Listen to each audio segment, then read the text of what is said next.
¿Cómo están, amigos de CN Escucha Vicaribia News? Qué placer saludarlos nuevamente, hoy transmitiendo desde el norte de la República Dominicana para toda la gente que nos escucha en el centro, Sudamérica, el Caribe, España y obviamente Cuba.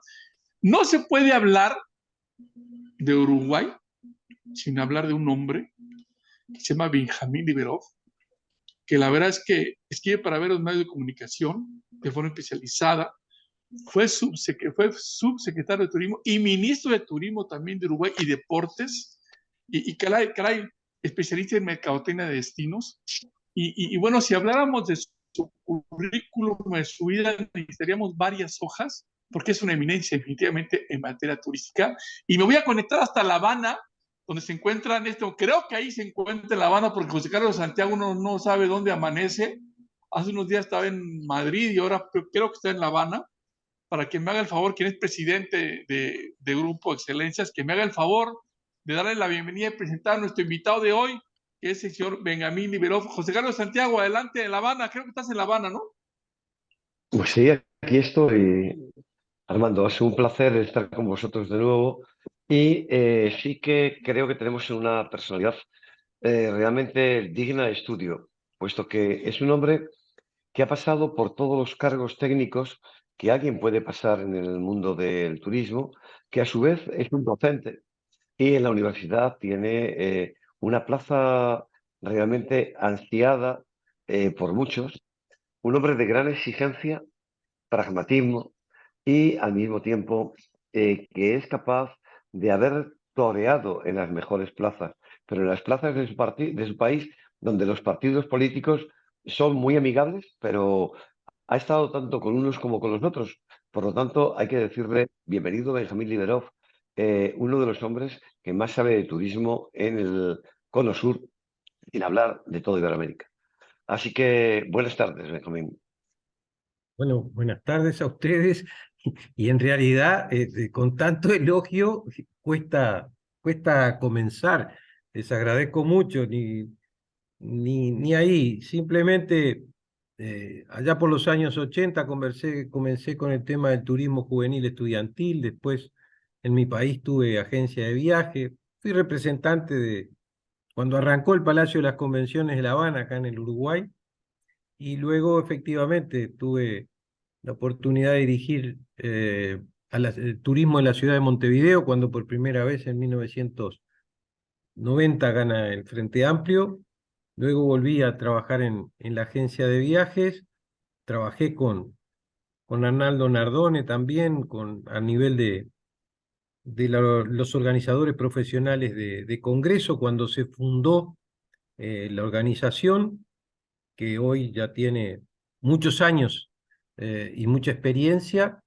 Este, y luego, a partir del año 2005, comencé el trabajo en el Ministerio de Turismo. Fue un enorme desafío y bueno, espero poder comentarles algunas cosas que les puedan interesar a ustedes, no con un criterio de que es la verdad, sino simplemente un punto de vista y tratar de ayudar a construir esa verdad que muchas veces es polifónica, tiene varias voces y hay que ir sumando experiencias para ir encontrándola y mejorar en una actividad como el turismo, que es de las más grandes a nivel mundial y en nuestros países o en muchos países del mundo se ha transformado en un principal contribuyente al Producto Bruto Interno y por lo tanto la calidad de vida de los habitantes. La verdad es que escucharle siempre es un privilegio, porque escuchar a una persona que siempre te enseña y te da la moderación como una de sus virtudes fundamentales. Hacerte una pregunta genérica, dirigida a Iberoamérica, a todo lo que es el Cono Sur. Uruguay, un pequeño país ubicado evidentemente con una gran frontera con Argentina, tiene una proyección internacional de país seguro, de país económicamente estable y turísticamente no con una proyección tan importante en los mercados europeos, pero sí en los mercados del área del cono. ¿Nos puede decir cuáles son las políticas más agresivas que utilizó Uruguay para captar turistas que no fueran de sus vecinos? Bien, yo creo que, en primer lugar, todo lo que hacíamos antes de la pandemia hay que ponerlo en signos de interrogación, a los efectos de ver qué de lo que hacíamos es posible que hoy tenga valor, qué cosas efectivamente hay que dejarlas de lado y desde ese punto de vista creo que en Uruguay tuvo una experiencia de posicionamiento interesante, pero que hoy tiene cosas nuevas, diría. En primer lugar, para posicionar el turismo en Uruguay tenía que hacerse fuerte en posicionar el país en primer lugar. Por eso ratificamos una marca país, Uruguay Natural, que no fue producto del gobierno que asumió en el 2005, que venía de antes. En el sentido de que posicionar al país lleva tiempo, es mucho dinero y hay que trabajar en forma consistente por un largo periodo. Y bien tú señalabas que Uruguay no es posible solo medirlo por el número de turistas. Uruguay tenía en el año 2005, recibía unos 2 millones de turistas y logramos llevar a 4 millones.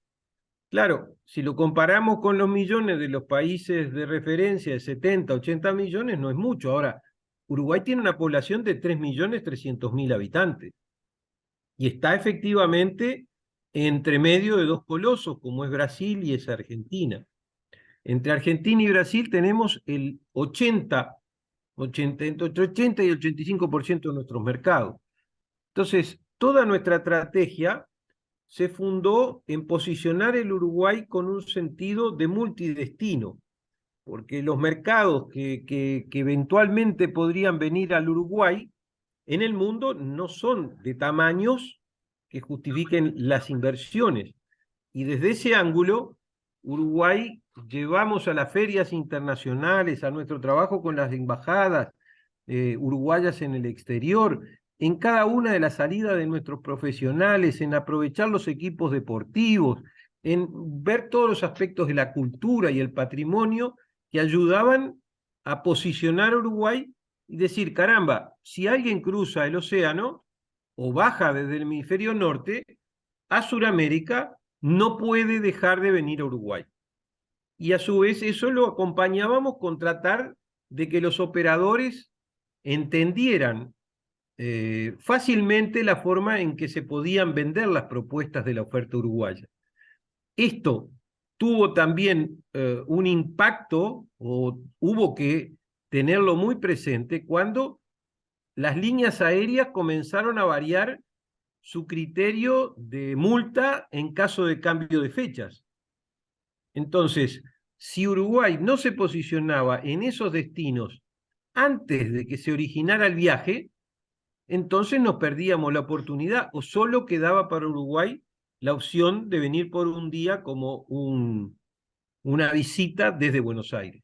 Así que esa fue nuestra principal estrategia. Eso nos permitió crecer de unos 110, 115.000 visitantes europeos a 170.000. Eso nos permitió en el hemisferio norte de América pasar de 90 a 150.000. Y bueno, eso es un crecimiento de 40% y es muy significativo.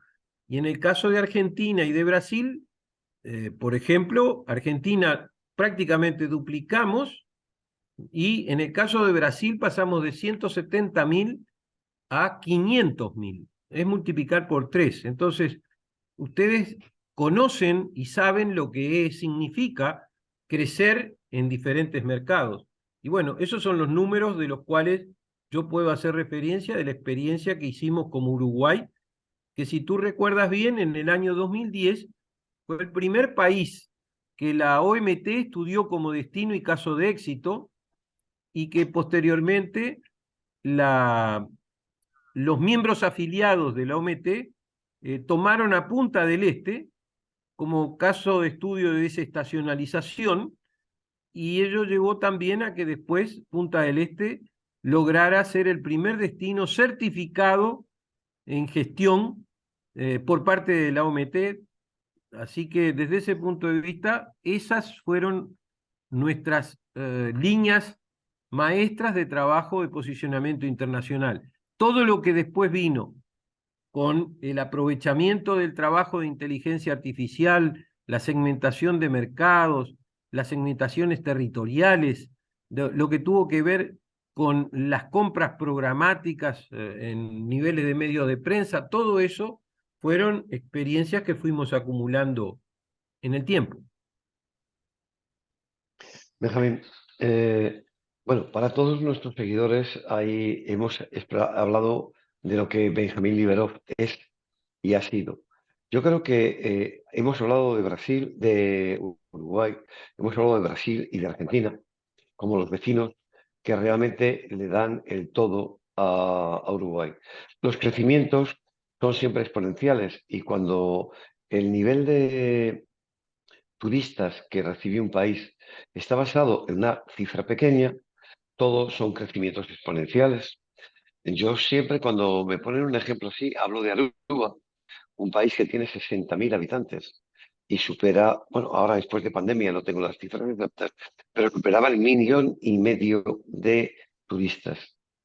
Un país que tiene 30 kilómetros de largo por 10 kilómetros de ancho. Y cuando hablas de esas cifras, ahí sí hablas de un caso de éxito real. Y son las cosas con las que me gusta podernos enfrentar. No sé, Benjamín, que cuando tú me hablas de esta opinión y este crecimiento, ¿cómo puedes valorarlo, ¿no? Pero yo creo que esas son las realidades. Pero en este caso, a mí lo que me gustaría es hablar de la persona, del ser humano, de un técnico, de un profesional que pasa por los diferentes estamentos, por supuesto, profesionales y técnicos, políticos, políticos de gestión funcionarial y políticos de representación política. O sea, un subsecretario o un ministro de turismo representan a lo que un país hace. Y a mí lo que sí que me gustaría poder discutir hoy con Benjamín es a lo largo de toda esta historia, estamos hablando de 42 años de historia, más o menos, cómo ha visto que las políticas de un país, las políticas de un partido político que dirige un país, pueden ser seguidas por otros y qué consejos o qué opiniones puede darles a otros países del entorno de un tamaño similar a Uruguay para que realmente puedan convertirse en casos de éxito, como hizo Uruguay. Así que con esta exposición larga, sí me gustaría que fueras tú, Benjamín, la persona que nos puedas analizar cómo habéis conseguido desde casi salir de una guerra hasta llegar a un encuentro político amigable. ¿Cómo se puede hacer para seguir la política turística? Bien, el turismo quizás es de los sectores de la vida política el que tiene menos confrontaciones, podría yo decir. Es la que permite, porque es relativamente nueva la actividad turística, porque en definitiva todos estamos aprendiendo en la actividad turística. Fíjate que en el Uruguay, en el año 2005, no había estudios terciarios prácticamente de turismo. Entonces, el ir construyendo la masa crítica de técnicos capaces de poder aportar y ayudar en el país, del punto de vista de la creación de políticas turísticas, es muy importante. Yo en la anterior intervención te mencionaba cómo nuestra administración tomó la marca país que tenía anteriores administraciones, porque en general todos los gobiernos tienen la inclinación a tratar de definir su marca política, su marca país, y eso en definitiva no es algo que ayude al posicionamiento del país. Yo diría que en América Latina he conocido ejemplos como puede ser Paraguay, como puede ser Ecuador, donde efectivamente cada gobierno viene y pone una marca distinta, y así es imposible posicionarse. Es imposible posicionarse. La segunda cosa, en agosto del año 2014, el Parlamento uruguayo aprobó por unanimidad en la Cámara de Diputados, 20 en 21 votos en la Cámara del Senado, la nueva ley de turismo que rige en el Uruguay. Quiere decir que no era de un partido político, y esa ley fue preparada por los técnicos del Ministerio de Turismo, no era una ley partidaria. Y eso tiene que ser un elemento muy importante para entender cómo construir políticas de Estado. Y eso es imprescindible en el caso del turismo. Fíjate que nosotros en el Uruguay, el país está dividido en 19 departamentos o provincias, podría decirse a nivel general. Bueno, esas provincias eran de un signo político distinto a las del gobierno nacional. Algunas coincidían, otras no.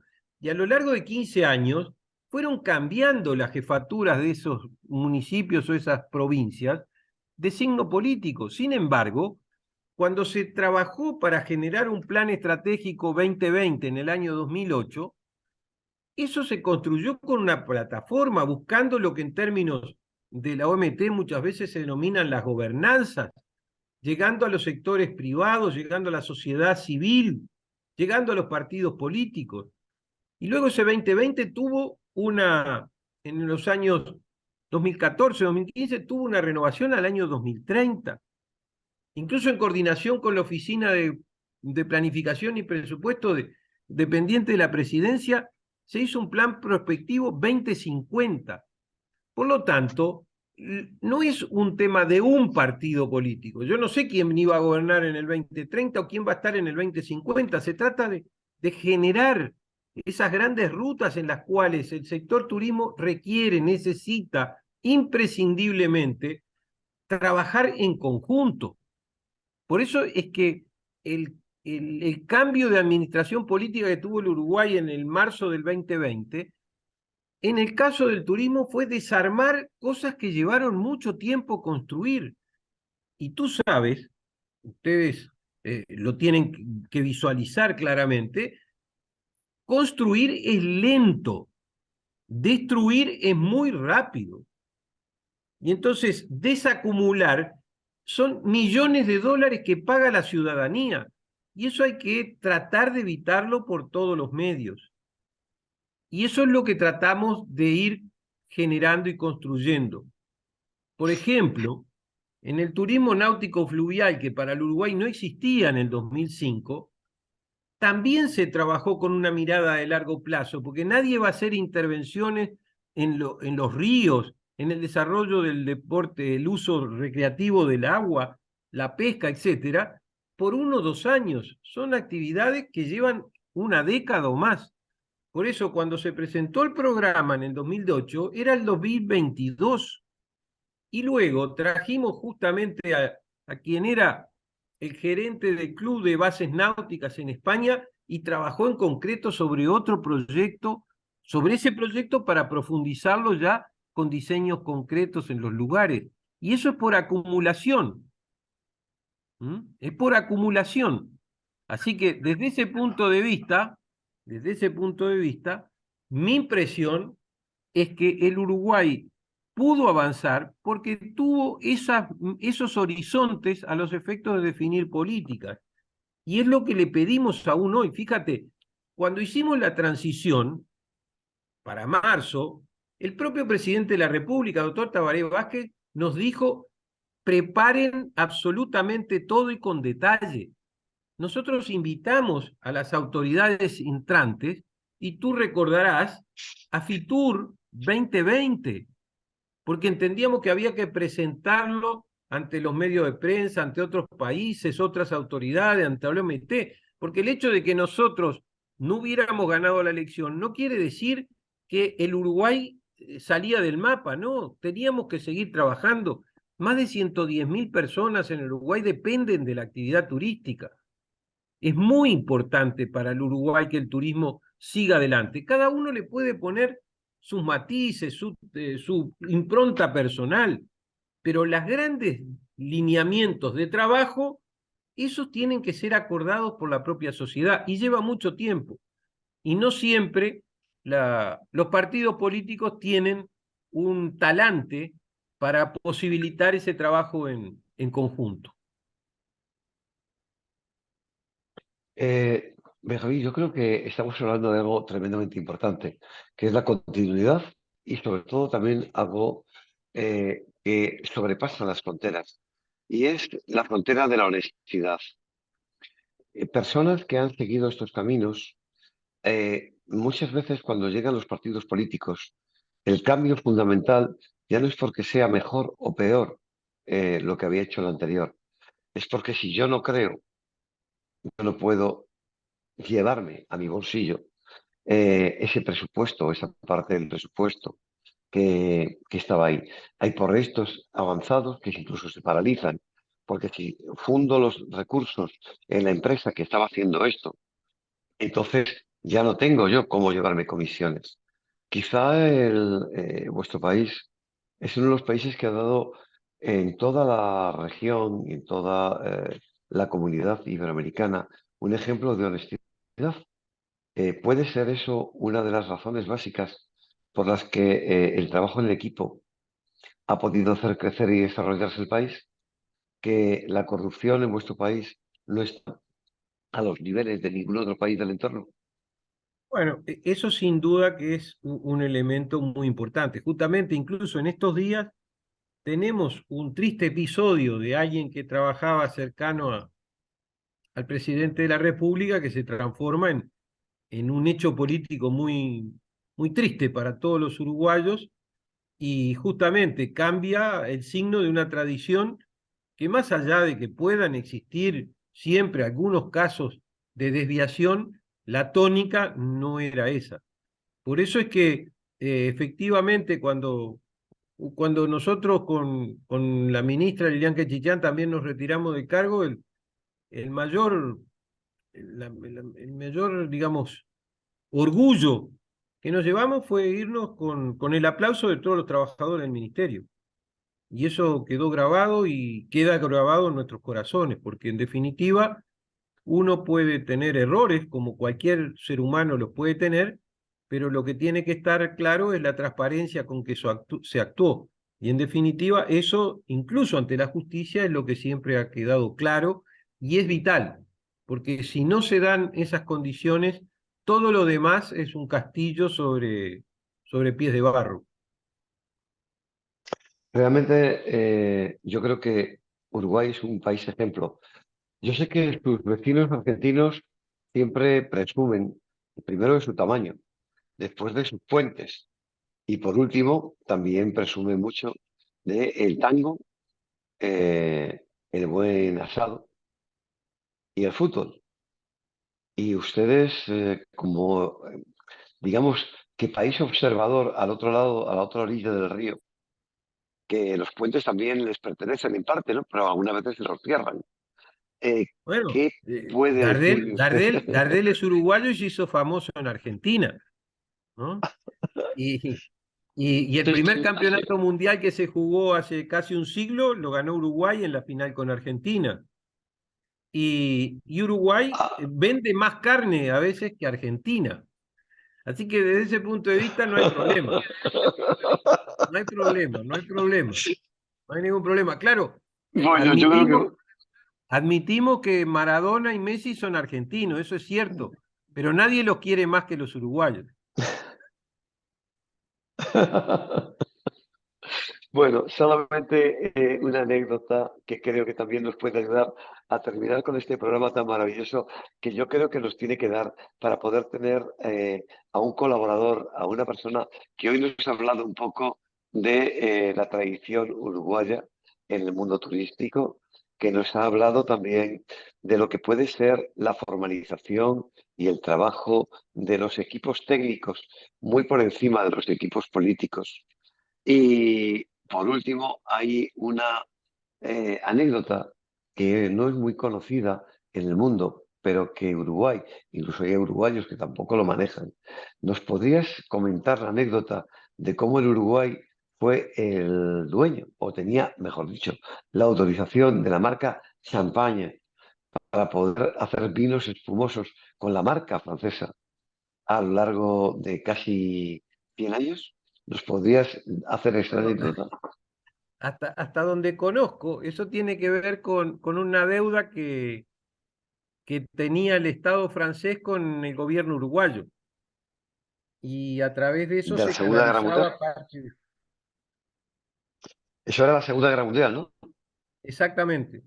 Incluso hay otro aspecto junto con ese que te puedo mencionar, que es el de, hay una filial del Instituto Pasteur de Francia aquí en el Uruguay, producto también de esa deuda que seguía manteniendo el Estado francés con Uruguay y que con el doctor, cuando fue presidente el doctor Jorge Valle, y a través de algunos uruguayos que trabajaban en el Instituto Pasteur se vehiculizó, y hoy ese instituto en Uruguay fue vital junto con la Universidad de la República para que los científicos pudieran desarrollar los propios kits de PCR de control de COVID, con lo cual Uruguay pudo sobrellevar la pandemia en condiciones mejores que otros países, afortunadamente.